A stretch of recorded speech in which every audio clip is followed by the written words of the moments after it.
Before I tell you what really causes Old Faithful to erupt every 90 minutes, I need you to understand something about geysers. Most people think they're simple, water heated by volcanic activity. Pressure builds, eruption occurs, cycle repeats.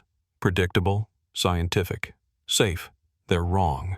Old Faithful doesn't erupt because of pressure. It erupts because something beneath it is breathing. And every 90 minutes, it exhales. And sometimes, when it exhales, it takes people with it. Are you watching this late at night? Maybe you're planning a Yellowstone trip and want to see Old Faithful erupt. Drop a comment and let me know. Because if you've ever stood on those boardwalks while the geyser erupts, if you've ever felt the ground vibrate with something that doesn't match any geological explanation, if you've ever heard sounds coming from the depths that aren't water or steam, you need to hear this story.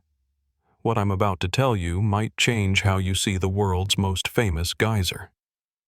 My name is Ryan Castellano, and I've been a park ranger at Yellowstone National Park for 7 years. I work primarily in the Upper Geyser Basin, which means I'm responsible for Old Faithful and the surrounding thermal features that attract millions of visitors annually. In 7 years, I've witnessed over 40,000 eruptions, prevented countless injuries from people getting too close to scalding water, and coordinated 9 emergency responses for thermal burn victims. And 5 months ago, I lost an entire family to something that the official report calls a tragic fall into the geyser vent during eruption. But I know that's not what happened, because I found their video camera still recording on the boardwalk railing. And what that camera captured in its final minutes shows something reaching out of the steam, something with limbs that aren't human, something pulling them toward the erupting column of superheated water. Let me start at the beginning, 5 months ago, on what should have been a routine eruption viewing. It was mid-October, shoulder season at Yellowstone. The summer crowds had thinned, but the park remained open.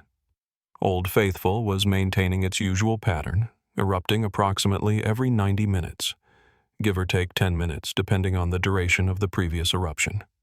Completely predictable, completely normal. On October 14th, a family of 4 from California registered at the visitor center to watch the 4 p.m. eruption. Daniel Cho, his wife Emily, and their 2 children Mia and Lucas. Standard tourists, excited to see one of nature's most spectacular displays. They positioned themselves at the prime viewing spot on the boardwalk, about 100 feet from the geyser cone.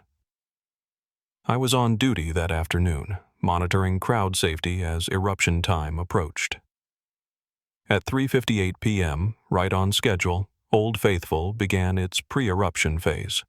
Water splashing from the cone, steam increasing, the characteristic rumbling from beneath the ground. At 4 p.m. exactly, the main eruption began, a column of superheated water and steam shooting 140 feet into the air. Tourists gasping and taking photos, the Cho family filming with their camera, their children laughing with delight. Everything completely normal. And then, at 4:02 p.m., 2 minutes into the eruption, something changed. The column didn't decrease as it should have. It intensified, grew taller. The water turned a strange color, not quite white, not quite clear, but something in between, almost translucent, almost like looking through frosted glass. And shapes appeared in the steam. Not shadows, not tricks of light. Actual shapes, humanoid but wrong. Tall and thin with too many joints, moving within the erupting column like they were swimming through the steam. I grabbed my radio. "Dispatch, this is Castellano at Old Faithful. We have an anomalous eruption. Advise clearing the boardwalks." But before I could finish the transmission, one of the shapes reached out of the steam an arm, or something like an arm, extending impossible distances from the eruption column toward the viewing area, and it grabbed Daniel Cho not violently, almost gently, the way you'd reach out to guide someone. It wrapped around his waist and pulled. He stumbled forward, toward the railing, toward the geyser. Emily screamed and grabbed him. The children held on to their mother, and for a moment, it looked like they might pull him back. Then more shapes emerged from the steam, more arms reaching out, and they grabbed Emily, grabbed the children, and with strength that shouldn't be possible, they pulled all 4 members of the Cho family over the railing, across the boardwalk, and into the erupting geyser. I ran toward them. Other tourists were screaming, running away, filming with their phones in shock.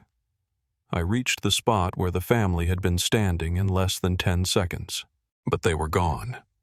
The steam creatures had pulled them directly into the column, into water that was boiling at 204 degrees Fahrenheit, into steam that would strip flesh from bone in seconds. The eruption continued for another 3 minutes, normal duration, and when it subsided, when the steam cleared and the water drained back into the cone, there was no sign of the Cho family. No bodies, no clothing, no evidence they had ever been there except for their camera still recording on the railing and their backpack lying on the boardwalk. Emergency response deployed immediately. We evacuated the viewing area, called in specialists from USGS, from search and rescue, from every relevant agency. Over the next week, they lowered cameras and sensors into the geyser vent, explored as deep as the superheated water and steam would allow. They found nothing. No human remains, no trace of the family. The official explanation was that the extreme temperatures had completely vaporized the bodies, that nothing remained because the thermal conditions were so intense that organic matter simply ceased to exist. But I'd seen those shapes in the steam. I'd seen arms reaching out that extended 20 feet from the eruption column. I'd seen the family pulled with coordinated precision by multiple entities working together, and I'd reviewed the camera footage that showed everything in horrifying detail.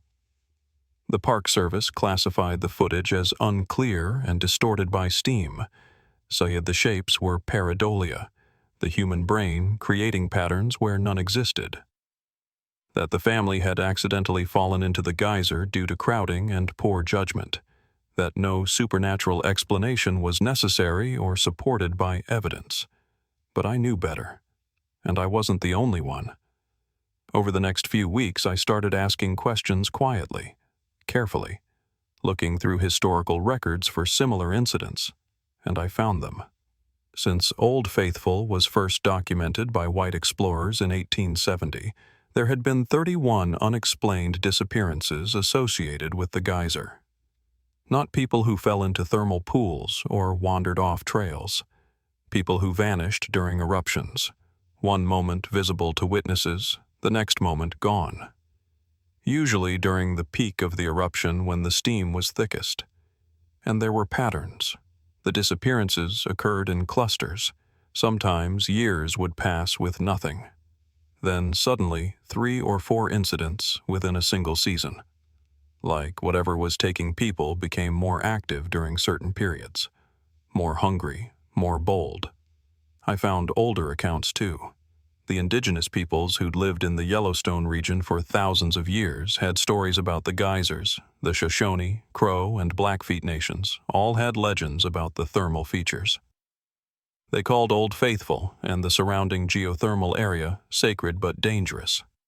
Said that spirits lived in the hot springs and geysers. Spirits that demanded respect and offerings. Spirits that would claim anyone who showed disrespect or ventured too close at the wrong times. White settlers had dismissed these warnings as superstition, had built boardwalks right up to the geyser, had turned Old Faithful into a tourist attraction, and people had been disappearing ever since. I needed to talk to someone who might know more, someone who'd studied Old Faithful long enough to notice anomalies that didn't fit standard geothermal models. I contacted Dr. Marcus Webb at the USGS Yellowstone Volcano Observatory. He was 49, had been monitoring Old Faithful specifically for 18 years, had published dozens of papers on geyser eruption patterns. We met at his office in Mammoth Hot Springs. When I explained what I'd witnessed, when I showed him the camera footage from the Cho family disappearance, he went very quiet, Then he pulled up files on his computer. "I've been tracking something for the past decade," he said. "Something I couldn't explain and couldn't publish because it contradicts everything we know about geyser mechanics." He showed me graphs. Old Faithful's eruption schedule is supposedly based on duration of the previous eruption and groundwater recharge rates. Longer eruption equals longer interval until next eruption. It's a simple hydraulic system. But the timing is too perfect, too consistent.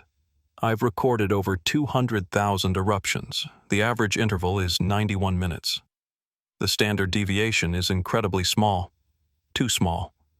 Natural systems have more variation. But Old Faithful erupts like clockwork, like something is controlling the schedule, regulating it. What could regulate a geyser? Nothing natural. That's the problem. I started looking for other explanations, analyzed seismic data from beneath the geyser, found something impossible. He pulled up seismic readings.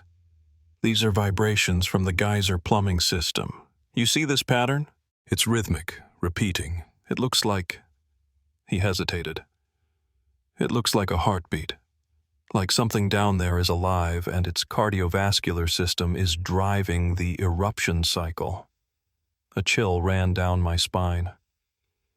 "You're saying Old Faithful erupts because something beneath it is breathing or pumping or... I don't know what to call it, but the seismic signature doesn't match water flow or steam expansion. It matches biological rhythms, and it's been going on for as long as we've had sensitive enough equipment to detect it." He pulled up more data. "The disappearances correlate with anomalies in this rhythm. When the pattern speeds up or intensifies, that's when people vanish. Like whatever's down there becomes more active, more hungry, more aware of what's happening on the surface." "How deep does it go? How far down?" "We can't tell. The thermal conditions make deep sensing impossible, but based on the seismic propagation, whatever's generating this signal is at least 1,000 feet down, maybe deeper, far below the geyser's plumbing system, far below where any water or steam could exist in liquid form." Could it be connected to the volcanic system? To the Yellowstone supervolcano? That was my first thought. But the seismic signature doesn't match magma chamber activity.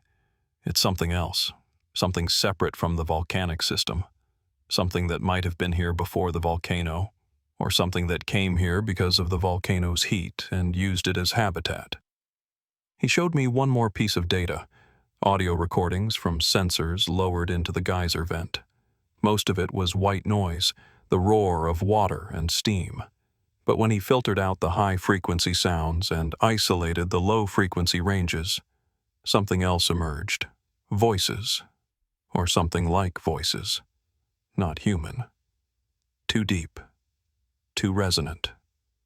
Speaking in patterns that might be language, but in frequencies that human vocal cords couldn't produce. And beneath the voice sounds, something else. A rhythm, a pulse. That same heartbeat pattern the seismic data had shown. "I've never published this," Marcus said. "Never shown it to anyone. Because the moment I do, I lose all credibility. Get labeled as a crackpot who thinks monsters live under geysers. But you've seen it now. You've witnessed what I've only detected through instruments. Something lives beneath Old Faithful, something ancient and enormous that uses the geothermal system, and every 90 minutes it exhales, and sometimes when it exhales, it reaches up and takes people." I left Marcus's office with a copy of his unpublished data and a terrible understanding of what I was dealing with. Old Faithful wasn't just a geyser. It was a breathing hole for something vast that lived in the superheated depths beneath Yellowstone. And every time tourists gathered to watch it erupt, they were standing at the edge of something's mouth. I took my findings to Victor Hartley, the park superintendent. He was 61, 28 years at Yellowstone, 6 months from retirement. When I laid out the evidence, when I showed him Marcus's data and the camera footage, he didn't look surprised. He looked tired. "So, you figured it out," he said quietly. What we've been managing since the park was established. You know about this? About what's beneath the geyser? Every superintendent has known it's part of the unofficial briefing. Old Faithful doesn't operate on hydraulic principles. Something controls it. Something breathes through it. People disappear periodically. We manage the risk without acknowledging the cause. He pulled out a locked file. These are the real incident reports, going back to 1872. The file contained dozens of accounts. Rangers, scientists, tourists who'd witnessed the same things I had. Shapes in the steam, arms reaching out, people pulled into the eruption, and always the same pattern. The victims vanished completely. No bodies recovered, no remains found. Why keep it secret? Why not close Old Faithful, ban people from the viewing area? Because Old Faithful is Yellowstone's most iconic feature. It generates hundreds of millions in tourism revenue. It's on every guidebook, every postcard, every promotional material. If we announced that something was actively hunting visitors, we'd have to close it permanently. The economic and political fallout would destroy the park. So we sacrifice people to maintain tourism. We try to minimize risk through monitoring and intervention. We've developed protocols over the decades. We watch for anomalies in eruption patterns. We clear crowds when the seismic signature shows elevated activity. We've saved hundreds of people through intervention we can't officially explain. He looked at me seriously. But we can't save everyone. Some eruptions are impossible to predict. Some incidents happen too fast, and some people ignore warnings and get too close anyway. Marcus can predict when the entity is most active. We could implement closures during dangerous periods. Based on what justification? We can't cite underground creature as hungry as the reason we'd need volcanic threat elevation, gas emission dangers, structural instability, something that sounds scientific and doesn't mention living entities beneath the geyser. Over the next week, Victor and I worked with Marcus to develop a prediction system. When the seismic signature showed certain patterns, when the heartbeat rhythm intensified beyond normal parameters, we would implement temporary viewing restrictions. The official reason would rotate, sometimes elevated hydrogen sulfide gas levels, sometimes ground instability, sometimes equipment maintenance. Anything that would keep people back from the boardwalk during the highest risk periods. The system went into effect in early November, and for 3 weeks, it worked perfectly. We identified 4 high-risk eruptions and successfully cleared the viewing areas before they occurred. Each time, the eruption showed anomalies. Each time, we saw shapes moving in the steam. But with no people present, the entity had nothing to take. Then came November 27th. The day our system failed catastrophically. Marcus called me at 5 a.m. "Ryan, we have a problem. The seismic signature just spiked to levels I've never seen. Whatever's down there is more active than any time in the recorded data. The next eruption is going to be dangerous. Extremely dangerous." "When's it scheduled?" 8:43 a.m. peak visitor hours. We need to close the entire geyser basin, not just Old Faithful, all the thermal features, because I don't think it's going to stay contained to just the one geyser. I called Victor immediately. Within an hour, we had an emergency closure order in place. Upper Geyser Basin evacuated, all boardwalks closed, rangers positioned to enforce the perimeter. The official reason was elevated volcanic gas emissions requiring public safety closure. Most visitors complied. Grumbled about missing Old Faithful but accepted the closure. But not everyone listened. At 8:15 a.m., our cameras caught 2 people climbing over the closed area barriers and heading toward the Old Faithful viewing area. College age, probably students from one of the nearby universities. They'd driven all night to see the geyser and weren't going to let a closure stop them. Nadia and I responded immediately, running toward their position, but they had a head start and were moving fast. By the time we reached the main viewing area, they were already on the boardwalk, cameras out, waiting for the eruption. "You need to leave immediately," I shouted. "This area is closed for safety reasons." "We're not hurting anyone," one of them yelled back. "We just want to see one eruption. We drove 6 hours." "You don't understand. This isn't about rules. There's actual danger. You need to get off that boardwalk now." But it was too late. 8:43 a.m. Right on schedule. Old Faithful began to erupt. Except this wasn't a normal eruption. The water column shot 200 feet into the air, 60 feet higher than normal. The steam was that same translucent quality I'd seen before, and the shapes appeared immediately. Dozens of them. Humanoid forms swimming through the steam, circling, hunting. And then something else emerged. Something bigger. Something that wasn't just an arm or a shape, but an entire entity. It rose from the geyser cone, massive, serpentine, made of water and steam and something else that reflected light wrong. A body at least 30 feet long with multiple limbs and a head that was almost human, but stretched and distorted. The two students screamed, started running, but more entities were emerging from other geysers around the basin. From Beehive Geyser, from Grand Geyser, from Castle Geyser. All erupting simultaneously despite being on completely different natural schedules. All releasing steam creatures that moved with coordinated purpose toward the fleeing students. "Nadia, we need to get them out of the basin." We ran toward the students, but the entities were faster. They moved across the ground like flowing water, leaving wet trails on the boardwalk. One of them reached the first student, wrapped around her legs, and pulled.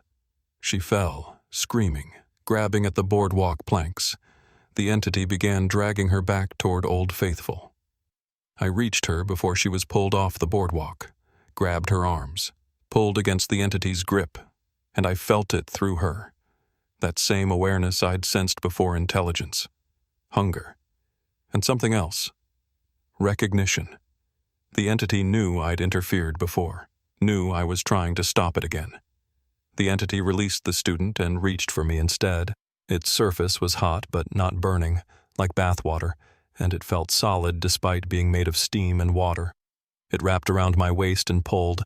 I lost my grip on the boardwalk, started sliding toward the geyser. Nadia grabbed my jacket. "Don't let go. Ryan, hold on." But the entity was too strong. It pulled me another 5 feet.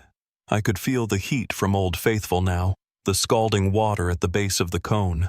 Could see down into the vent where the column was erupting, could see deeper, into the darkness below where that heartbeat rhythm was strongest.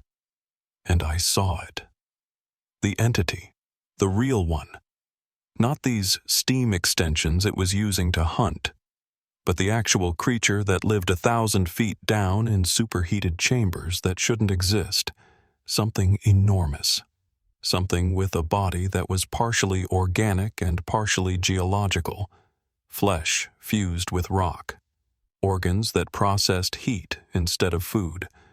A circulatory system that pumped magma temperature water through chambers in its body. It was ancient. Millions of years old. Had existed here long before Yellowstone became a supervolcano. Had perhaps caused the volcanic formation, creating the perfect habitat for something that fed on heat and minerals and occasionally on the consciousness of surface-dwelling creatures. It wasn't evil. It was just alive, living according to its own alien biology. And every 90 minutes, its respiratory system created enough pressure to force water and steam up through Old Faithful. Every 90 minutes, it exhaled. And sometimes, when it was aware of surface life nearby, when it sensed consciousness above, it would reach up to taste it, to absorb it, to add new experiences to whatever vast time-scale awareness it possessed. The vision broke. I was back on the boardwalk, Nadia pulling me away from the entity's grip. Other rangers had arrived and were helping the two students to safety, and the eruption was subsiding. The entities were retreating back into the geysers. The extraordinary eruptions from the other thermal features were ending. Within 5 minutes, it was over. Old Faithful returned to its normal state. The other geysers went dormant. The steam cleared, and we were left standing on wet boardwalks with two traumatized students, and the knowledge that we'd barely prevented a double disappearance. The students were taken to the hospital for observation. They were physically unharmed but psychologically shattered. They tried to explain what they'd seen, what had grabbed them, what had emerged from the geysers, and their accounts were dismissed as panic-induced hallucination. Stress response to nearly falling into boiling water, the mind creating monsters to explain natural danger. But I knew what I'd seen, what I'd touched, what I'd glimpsed in the depths below Old Faithful, and I knew that our prediction system wasn't enough because the entity was getting stronger, more active, more aware of what was happening on the surface.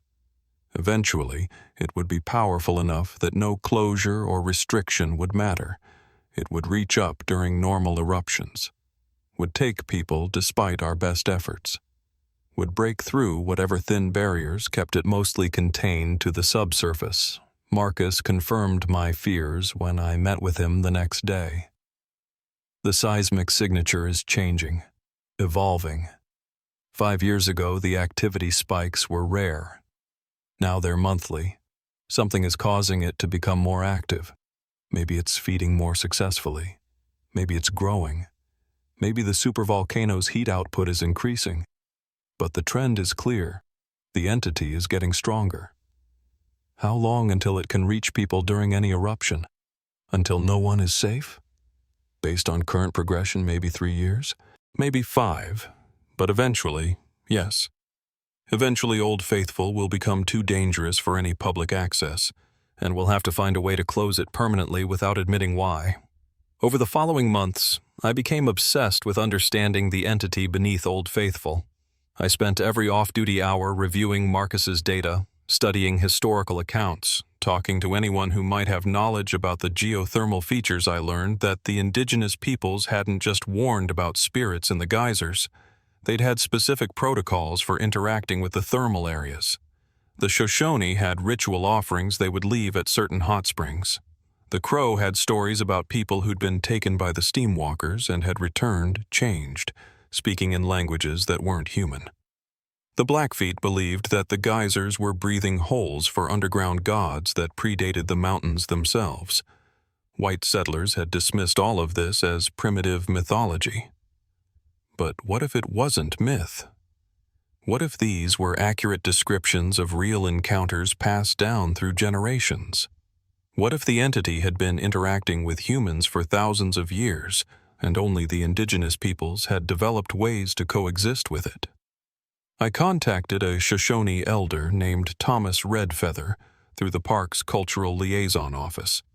He was 76, a keeper of traditional knowledge, and someone who'd grown up hearing stories about Yellowstone's thermal features from his grandmother who'd been born before the park was established. We met at his home on the Wind River Reservation. When I explained what I'd witnessed, when I described the entity and its nature, he nodded slowly, like none of this was news to him. "You've met the Old One," he said simply. "The being that breathes through the earth. My grandmother called it Pawadai. It means the heat that thinks. She said it was here before the mountains, before the ice, before humans walked this land. It lives in the deepest fires of the earth and sometimes reaches up to touch the surface world." How did your people deal with it? How did they prevent it from taking people? They didn't prevent it. They negotiated with it. They made offerings. They spoke to it in the old language during certain ceremonies. They acknowledged its presence and its power. And in return, it mostly left them alone. Only took those who showed disrespect or came at the wrong times without proper ritual protection. Can it be communicated with? Can we negotiate like your ancestors did? Maybe, but you'd need to approach it properly, during the quiet times when it's resting. You'd need to go down into the thermal areas, as close to its presence as you can get without being taken, and you'd need to show respect.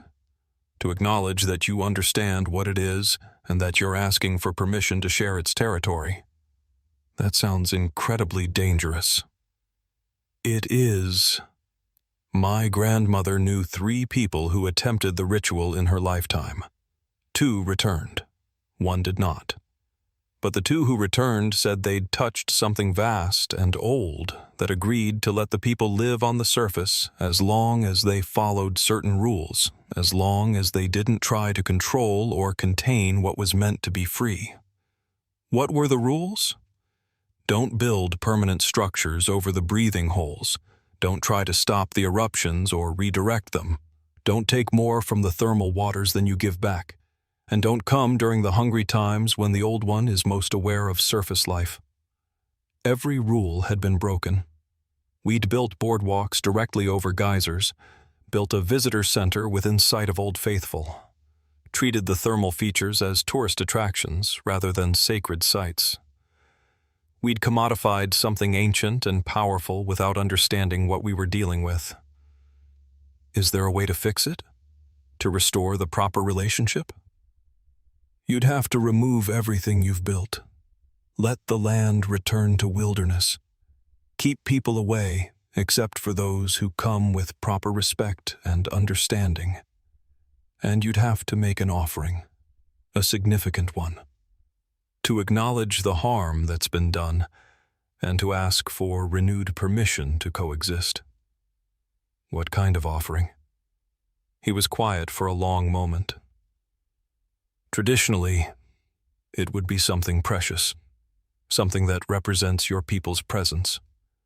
My ancestors would offer worked stone, prepared hides, tobacco grown specifically for the ritual. I don't know what your people would offer that the old one would accept. I returned to Yellowstone with more questions than answers. I couldn't remove the boardwalks or the visitor center, couldn't restrict access to Old Faithful beyond temporary closures. Couldn't perform indigenous ceremonies that I hadn't been trained in and didn't have permission to attempt. All I could do was continue monitoring, continue trying to prevent disappearances, and hope the entity didn't grow too strong to contain. But the entity continued to escalate. In December, we had 3 high-risk eruptions in a single week. In January, 5. Each time we successfully cleared the area and prevented casualties. But each time, the seismic readings showed increased activity, increased awareness from whatever lived beneath. And then, in early February, something changed. Marcus called me at 3 a.m. in a state of near panic. "Ryan, you need to see this. The seismic signature just went completely wrong. It's not following any pattern I've recorded before. Multiple frequencies, multiple sources. I think..." He paused. "I think there's more than one of them. Or the entity is so much larger than we thought that what we've been monitoring is just one small part of it." I met him at the observatory. The seismic data was indeed showing something new. Multiple heartbeat rhythms, multiple breathing cycles, all synced but originating from different depths beneath different thermal features. Old Faithful was the primary source, but there were secondary signatures coming from beneath Grand Prismatic Spring, from Norris Geyser Basin, from thermal areas spread across miles of the park. "It's not one entity," Marcus said. "It's a network, an interconnected system of organisms, or one massive organism with multiple centers of awareness, and they're all waking up, all becoming more active simultaneously." "What triggers it? What makes them all wake at once?" "I don't know. But if they all reach surface-level activity at the same time, if they all start hunting during eruptions, we won't be able to protect people. We'd need to close the entire park, and even then some of the thermal features are close to roads and developed areas. People would be at risk just driving through." That afternoon, Victor called an emergency meeting with park leadership, USGS representatives, and Department of Interior officials. We presented all the data, the seismic anomalies, the incident reports, the camera footage, everything except the explicit truth about what was causing the phenomena. The official response was to implement enhanced monitoring and prepare for potential geothermal hazard escalation. Translation: watch carefully and hope nothing catastrophic happens. They authorized increased ranger presence at thermal areas, upgraded monitoring equipment, and development of evacuation protocols. But they wouldn't authorize significant closures or restrictions without clear evidence of imminent volcanic threat. We were on our own, and the entity network beneath Yellowstone was waking up. 2 weeks later, it happened. The incident that finally forced everyone to acknowledge that something beyond normal geothermal activity was occurring. It was February 19th, a clear, cold morning. Old Faithful was scheduled to erupt at 9:23 a.m., standard viewing. Moderate crowd of about 200 tourists, Nadia and I were on duty, monitoring from our usual positions. At 9:23 exactly, Old Faithful began to erupt, normal height, normal duration. Everything appeared routine, but Marcus radioed in immediately. "The seismic signature is wrong. All the network nodes are active. Something big is coming." And then every geyser in the upper basin erupted simultaneously: Beehive, Castle, Grand, Daisy, all of them releasing massive columns of water and steam despite being on completely different eruption schedules. Some of them hadn't been due to erupt for hours or days. The tourists started panicking, running, screaming, and the entities emerged from every eruption. Dozens of steam creatures flowing across boardwalks, reaching for people, coordinating their movements like a hunting pack. "Everyone off the boardwalks! Move to paved areas, away from the thermal features!"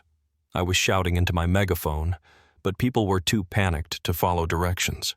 They were running in all directions, some toward safety, others directly into danger.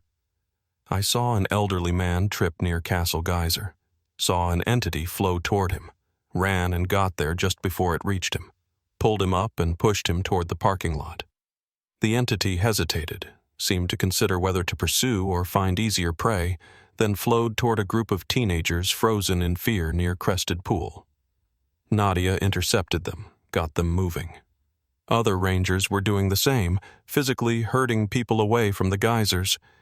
It was chaos, pure chaos. And through it all, the entities kept coming. More of them than I'd ever seen, moving with obvious intelligence and purpose, and then the largest one appeared. Emerging from Old Faithful itself, the same massive serpentine form I'd seen before, but fully manifested now. 30 feet long and visible to everyone, no more hiding in steam, no more subtle appearances. It rose from the geyser cone and looked across the basin with something that might have been eyes or might have been sensory organs we didn't have names for. Every camera phone in the area was recording now. Every witness was seeing proof that something impossible existed. The entity reached out toward the nearest cluster of tourists, its multiple limbs extending, and I knew that no amount of ranger intervention would stop it from taking whoever it wanted. But then, something unexpected happened. The entity stopped, pulled back, not because of us, because of something else. A sound, a low-frequency vibration that I felt more than heard coming from the direction of Grand Prismatic Spring. I turned and saw smoke, not steam, actual smoke. The boardwalk near the spring was on fire, and standing at the edge of the fire was Thomas Redfeather. He'd driven up from the reservation, had brought materials for a ceremony, and was now performing a ritual that his grandmother had taught him, speaking words in a language that predated English in this land, making offerings to the flames, acknowledging the presence of the Old One and asking for mercy. The massive entity turned its attention toward him, flowed across the basin with impossible speed. I thought it was going to kill him, going to punish him for the fire and the intrusion, but instead it stopped at the edge of the flames, lowered what might have been a head, and seemed to listen. Thomas continued the ritual, speaking, offering, showing respect in ways my culture had forgotten or never known. and gradually, slowly, the entity began to retreat.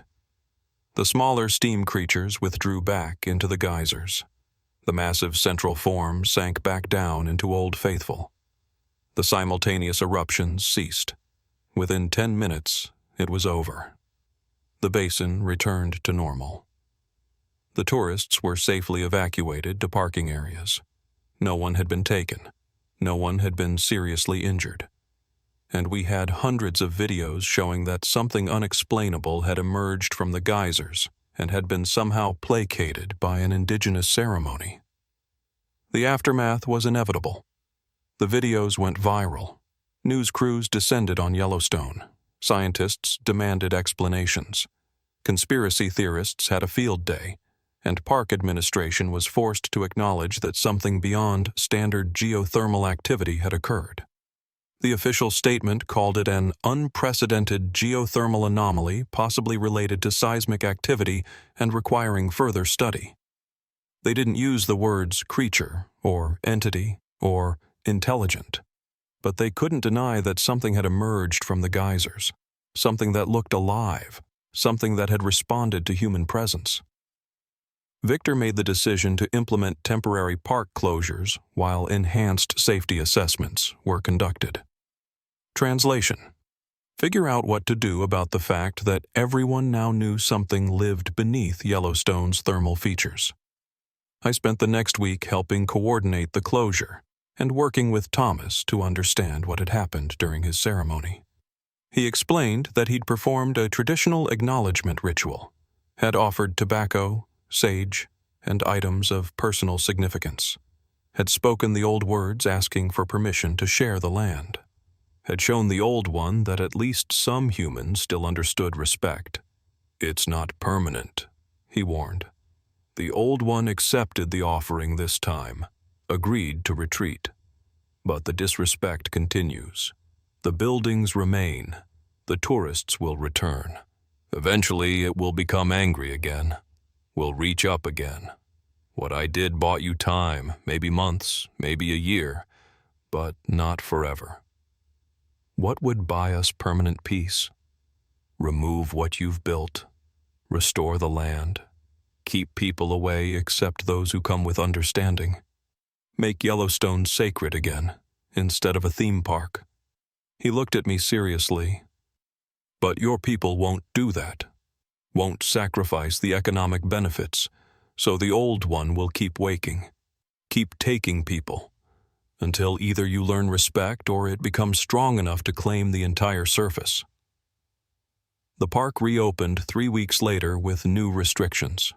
No boardwalk access during geothermal anomaly alerts, mandatory evacuation protocols, enhanced monitoring, rangers trained in rapid crowd dispersal. It wasn't enough, but it was all we could do within the constraints of keeping Yellowstone open to the public. Marcus's predictions became our Bible. When the seismic signature showed elevated activity, we cleared the thermal areas. When the heartbeat rhythm intensified, we implemented temporary closures. When multiple nodes activated simultaneously, we evacuated entire sections of the park. It worked more often than it failed. Over the next 6 months, we prevented 14 potential incidents, saved hundreds of people who would have been present during dangerous eruptions. The disappearances dropped to nearly zero. Nearly. Because last month, a photographer ignored closure signs and climbed over barriers to get a shot of Old Faithful at dawn. He was there alone when it erupted during a high-activity period. When rangers arrived 30 minutes later, they found his camera on the boardwalk still recording the footage showed the eruption, showed the entities emerging, showed them reaching toward the photographer who'd initially tried to run but then stopped, stood still, and walked toward them voluntarily, like he'd decided that whatever they offered was worth accepting, like he'd chosen to go down into the depths and join whatever existed beneath his body was never found. Another name added to the list. Another person absorbed by the Old One. Another consciousness added to whatever vast network of awareness lived in the superheated chambers beneath Yellowstone. I still stand at Old Faithful multiple times per day. Still watch it erupt every 90 minutes with clockwork precision that isn't natural. Still feel that heartbeat rhythm through the boardwalk when I put my hand on the railing. Still hear those low-frequency voices from the depths when the wind is right and the crowds are quiet. The entity is patient. The entity is vast. And the entity is always breathing. Every 90 minutes. Every single eruption. Every moment that tourists gather to watch water shoot into the sky and think they're seeing a simple geological phenomenon. But I know better now. I know what's really causing Old Faithful to erupt. I know what lives beneath it. And I know that every person who stands on those boardwalks is standing at the edge of something's mouth. Something that occasionally reaches up to taste the surface world. To take consciousness down into the depths. To add human awareness to whatever incomprehensible existence it maintains in the fires beneath the earth. If you're planning to visit Yellowstone, if you want to see Old Faithful erupt, I'm not going to tell you not to go. It's spectacular. It's moving. It's one of the most iconic natural features in the world. But follow the closure signs. Don't ignore ranger warnings. Don't climb over barriers for better photos. And if you see shapes moving in the steam during an eruption, if you feel unusual vibrations through the boardwalk, if you hear sounds that don't match water and steam, leave immediately. Because Old Faithful erupts on a schedule we can't explain. Not fully, not honestly. We know it's every 90 minutes. We know it's precise. We know it never misses. But we can't tell you it's because something beneath the ground is breathing.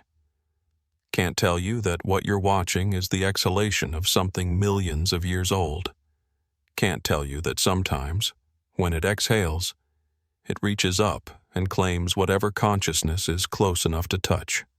All we can do is monitor the seismic readings, track the entity's rhythms, clear crowds when the danger is highest, and hope that Thomas's ceremony bought us enough time to figure out how to coexist with something that was here first and will be here long after humanity is gone.